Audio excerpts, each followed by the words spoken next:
dia mbola faly miaraka amintsika ao anatin'izao fampahirezana foy izao izay hamantarantsika mandrakariva ny sitrapon'Andriamanitra vavaka isika. Jehovahandriamanitra ray, matoky sy mino izay fa miaraka aminay mandrakariva ianao na dia eo ary ny orakorako izao tontolo izao. Matoky sy mino fa mifanainao masina dia hiasa hanokatra ny masom-panahinay, hanokatra ny sofinay mba haizanay miaino ny sitraponao ary mba hahatonga anay andeha ka hanaraka tsy misy fepetra baiko izay omenao. Tenena indray Jehova fa miaino mpanomponao amin'ny anaranao Jesosy, amen.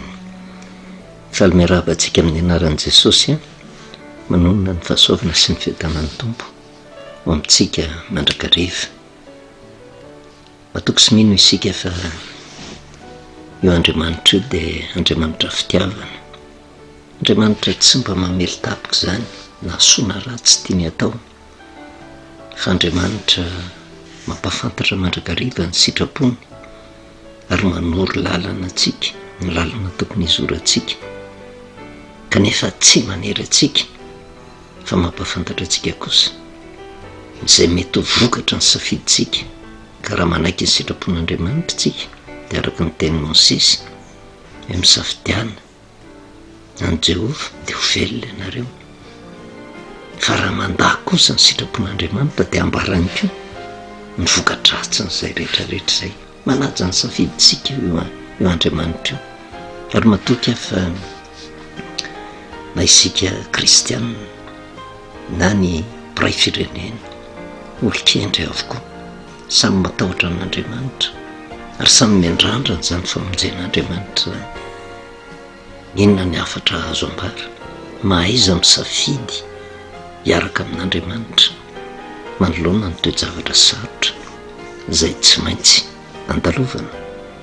Tamin'ny farantsika dia niresaka hoe aty am-piandohana miditra amin'izao taona vaovao izao dia mila fanavaozana tanteraka eo amin'ny toe-tsaina araka ny tenin'ny Paoly apôstôly any amin'ny Romanina toko 12 ary aza manaraka ny fanaon'izao tontolo izao sy fa miova amin'ny fanavaozana ny saina hamantarana ary ny sitrapon'Andriamanitra dia izay tsara sady ankasitrahana no marina.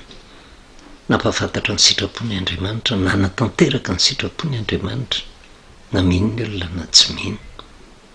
Ary ny toe-javatra mitranga teo amin'ny firenena dia tsapantsika hoe mahagaga loatra, kanefa na izany na tsy izany aza tsy midika izany fa mbola milamina ny zavatra tsy maintsy atrehantsika fa mandalo toe-javatra sarotra mandrakariva satria tsy olombelona ange ny fahavalontsika.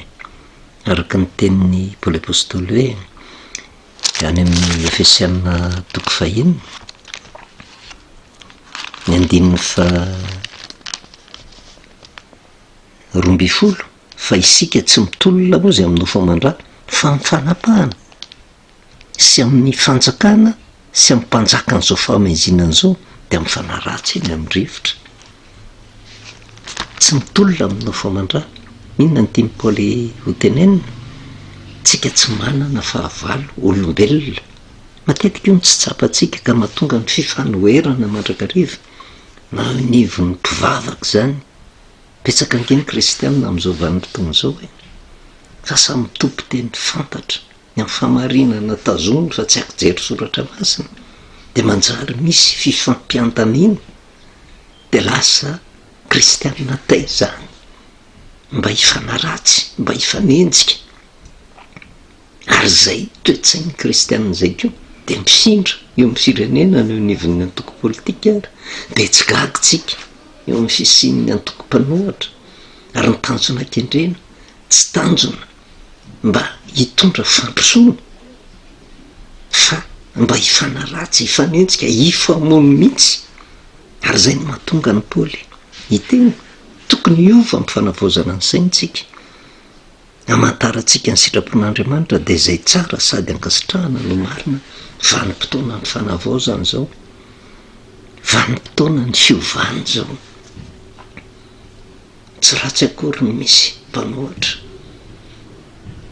tsy ratsy ny mitondra hevitra mba hahasoa fa tsy tokony ho tonga amin'ny fampialona ho tonga amin'ny fandravana fa hevitra mba hampandroso ary tokony hanohana ny mpitondra mandrakarivotsika ny am'sehatra ara-panana ao am'sehatra aranofo raha hita fa tsy mety ny zavatra ataony de hatoroy azy ny lalana tokony izorany fa tsy hoe atao zay anonganana azy, atao zay amonona azy, atao zay hitarihana olona mba ho tonga mikorontana.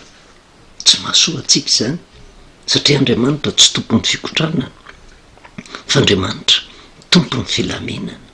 Io Andriamanitra io manoro lalana atsika mandrakariva mba ho afaka am'izay toe-tsaina hoe manana fahavalo olona zay fa tsika ozy tsy mitolona amin'ny nofo amandra fa mitolona ozy amin'ny fanahy ratsy eny amindrivotra, amin'ny fanapahana, amin'ny fanjakana sy amin'ny mpanjakana zao fahamaizina zao.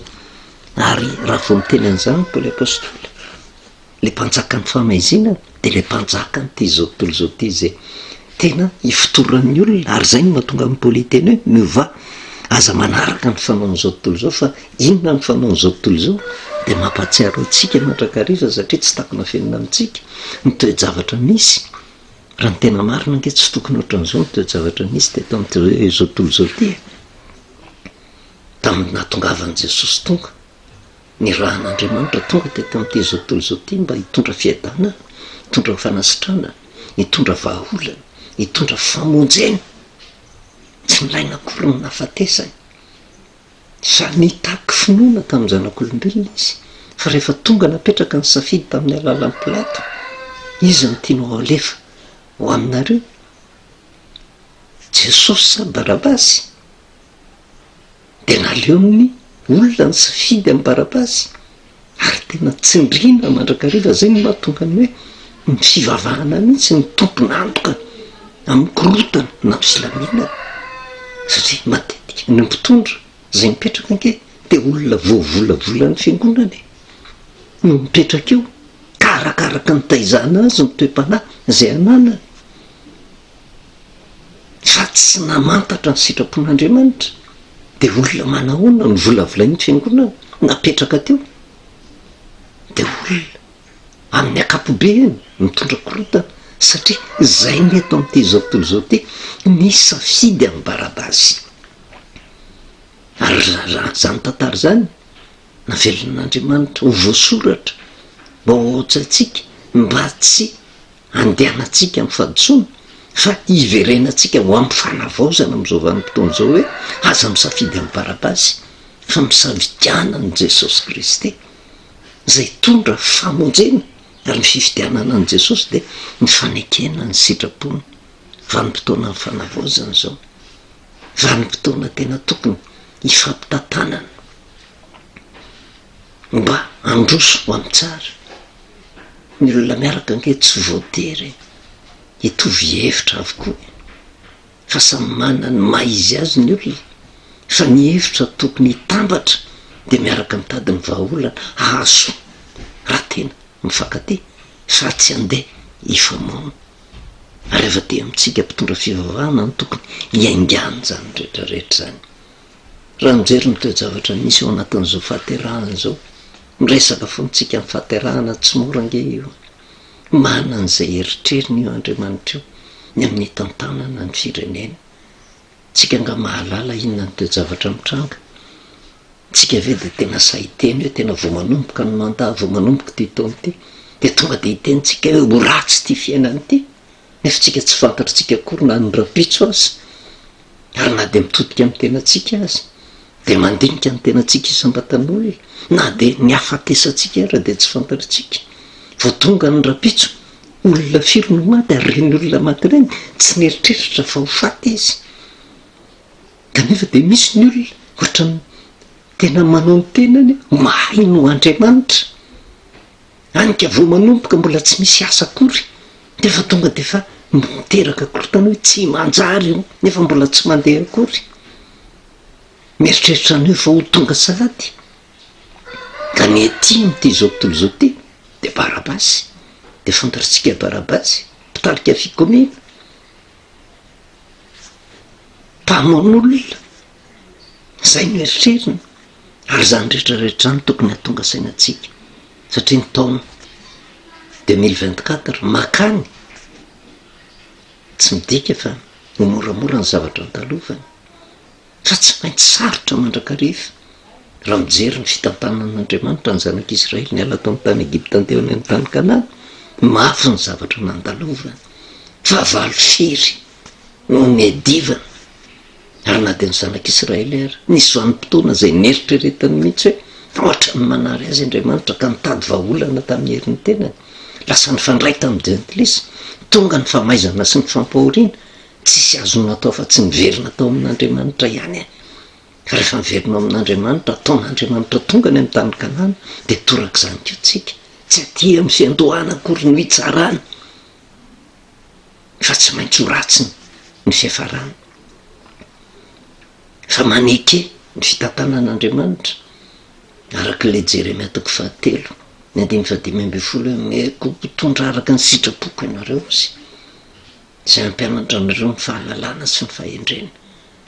Ekeo fa tsy mahafantatra ny zavatra hitranga isika, fa ny zavatra azo antoka de misy ny fanefena, misy ny fanamboarana, mandra-pahatonga ny vanim-potoana ananantsika toe-panahy araka an'Andriamanitra, ary ny voalohany zan'Andriamanitra toetra amin'izany isika mpivavaka. Tsika aza mieritreritra mihitsy hoe misy fahoriana eo anivon'ny firenena de vokatry ny nataon'ny mpitondra no mahatonga ny fahoriana, vokatry ny ataon'ny mpivavaka no mahatonga an'izany. Ka raha ny mpivavaka ny tena manaiky ny sitrapon'Andriamanitra, manaiky ny tenin'Andriamanitra marina, miada n'ity firenena ity. Ary zay no antony nametran'Andriamanitra mpitondra, fa rehefa le olona ao amin'ny firenena mini mandan'Andriamanitra, amafisin'Andriamanitra ny folo mpitondra, ampitondra faisana ny firenena, ataon'Andriamanitra tonga daholo ny loza rehetra, afaka miditra antsehatra nge Andriamanitra miaro ny loza maro isan-karazany, tsy hatra eo amin'ny firenena raha mandeha mahitsy ny zanak'olombelona rehetra. Kanefa na de eo ary ny afatra zay ampitany, tsy ny olona rehetra nge no anaiky ny mariny, fa ho an'izay tonga saina kosa de sao de amintsika zay tonga saina no amindran'Andriamanitra fo amin'ny firenena, sao de ho amintsika mpitondra fivavahana no amindran'Andriamanitra fo ho an'ity firenena ity, sy anomezan'Andriamanitra fahendrena mpitondra zay tantana atsika, mahaiza nipetraka amin'ny toerana misy atsika tsiraray avy. Matetika ohatrany misy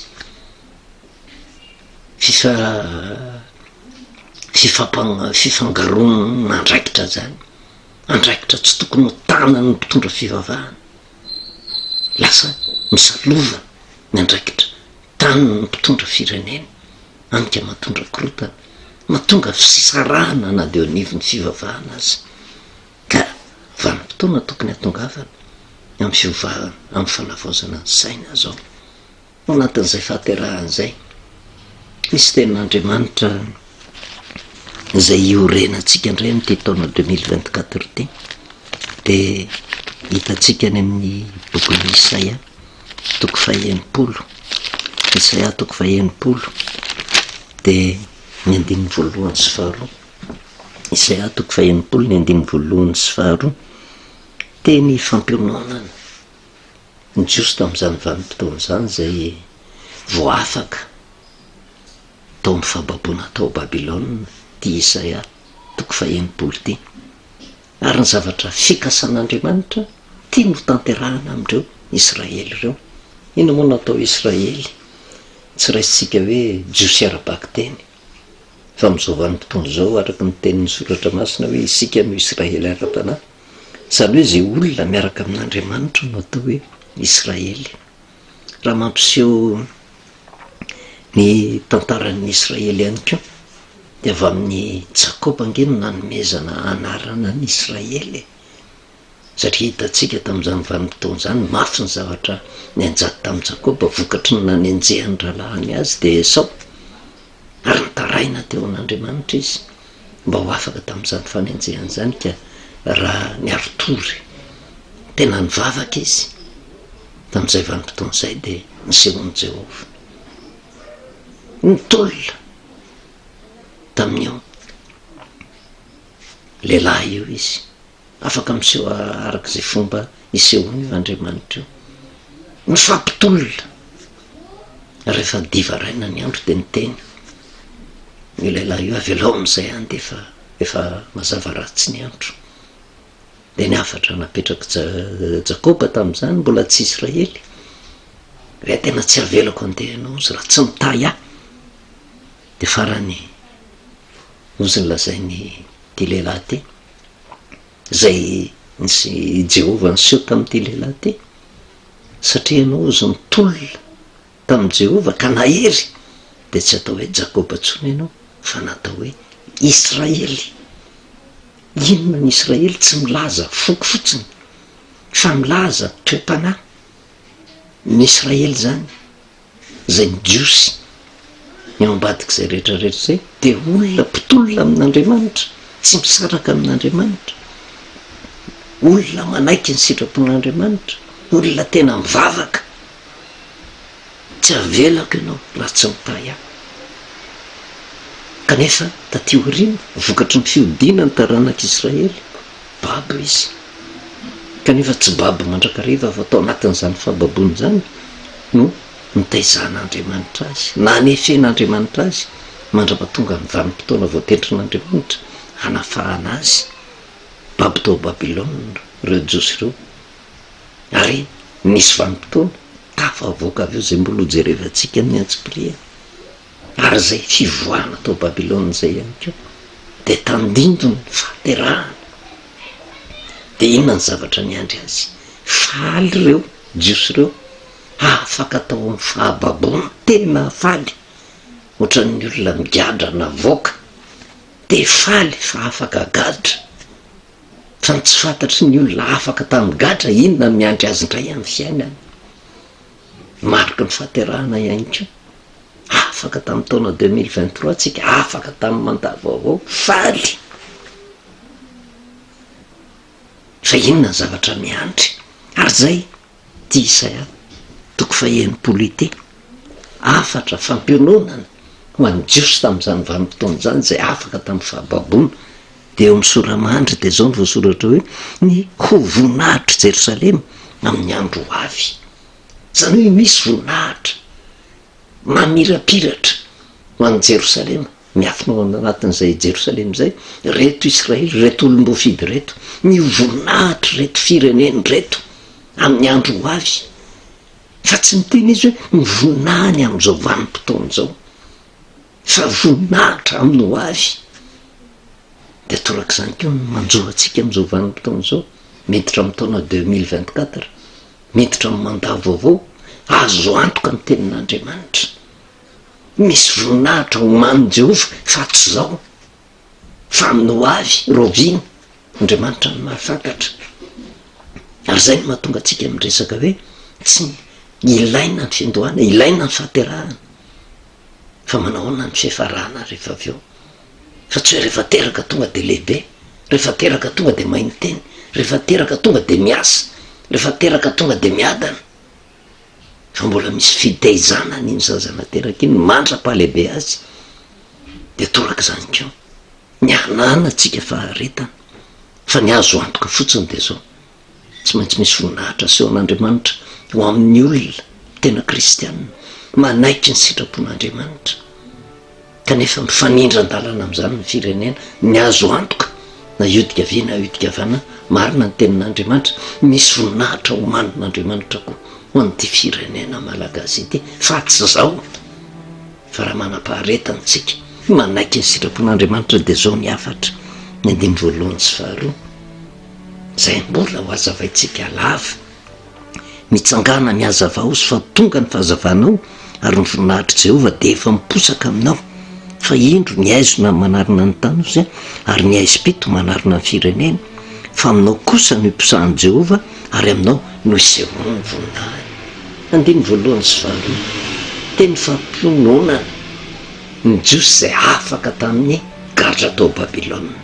Tena faly fa tsy mahafantatra ny zavatra miandry azy, kanefa vao tonga amin'izay fanafahan'izay tonga de teny fikasana fampiononana no meny Jehova ary miafina ao anatin'izay tenin Jehova zay mitoromarika mba nany ny olona fitondran-tena vanina manaraka ny sitrapon'Andriamanitra kanefa miafina ao anatin'izay ihany koa ny zavatra mafy tsy maintsy andalovan'izy ireo tsy hoe tonga de tonga le voninahitra fa mandalo zavatra mafy torak'izany koa ny fiangonana iverina ny famarinana mandalo fizany toetra mafy ny firenena miditra amin'ny mandavo avao mandalo toe-javatra sarotra fa ny azo antoka fotsiny dety misy voninahitra efa homanin Jehova vavakitsika Jehova Andriamanitra ray misaotranao izay satria Andriamanitra mahita ny ho avy ianao ary misaotra no miteny fikasana zay nomenao mampiomana anay ny amin'ny zavatsarotra rehetra meo anay ny faharetana mba hatsapanay fa misy voninahitra efa homaninao anay de zavela hiala amin'ny sitraponao izay misaotra indrindra ray ny anaran'i Jesosy amen. Manao velomantsika amin'ny anaran'i Jesosy manonona ny fahasoavana sy ny fiadanan'ny Tompo ho amintsika mandrakariva.